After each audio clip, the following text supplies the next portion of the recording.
A student walked into my classroom the other day, clearly frustrated by a difficult reading passage, and said, "Hadi, this text is very impossible.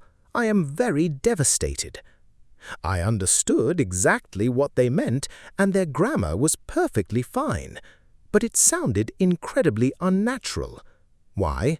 Because in English we say very tired, but we do not say absolutely tired or utterly tired, and we say absolutely exhausted or utterly devastated, but we do not say very exhausted.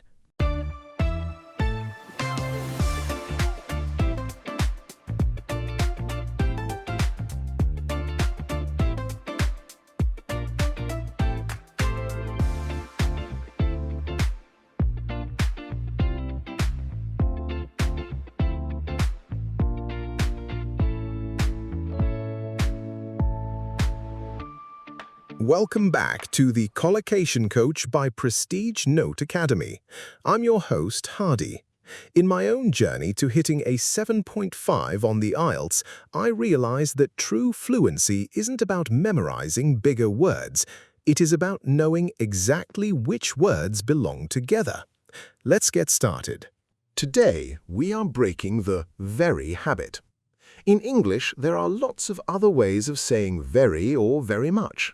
We can use words such as highly, utterly, bitterly, or deeply.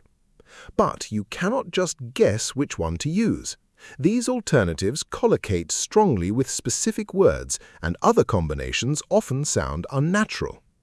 Absolutely and utterly combine with adjectives with very extreme meanings where we can't use very. So, you wouldn't say a comment was very stupid, you would say it was an absolutely stupid comment to make. What if you fail a test? Don't say you are very disappointed, say you are bitterly disappointed. Using the word bitterly carries a feeling of deep sadness. What if you see a gym membership that costs $500 a month? Don't just say it is very expensive, say it is ridiculously expensive. Using ridiculously suggests something extreme which seems unbelievable or unreasonable. And finally, we have highly. Highly is used with some probability words, like saying a situation is highly unlikely or highly unusual. It usually combines with very positive words, so you might describe a business as highly successful or highly profitable.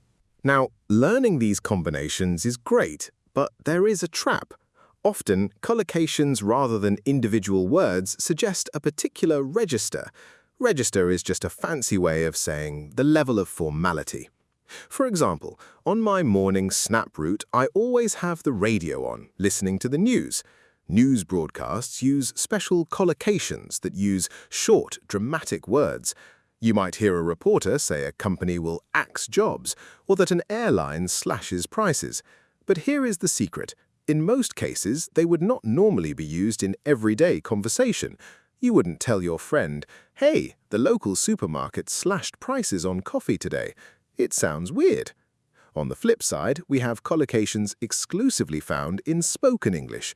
If I'm chatting with my bodybuilding partner after a heavy workout, I might say, "I badly need a haircut," or "Give me a ring when you get home."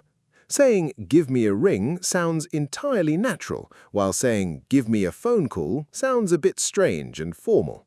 And if you look at official signs, you will see formal English, most likely to be found in an official, often legal context, such as in notices. A sign on public transport won't tell you to get off. It will say, "Passengers must not alight from the bus." A trash can won't say, "throw away." It will ask you to dispose of unwanted items in the receptacle provided.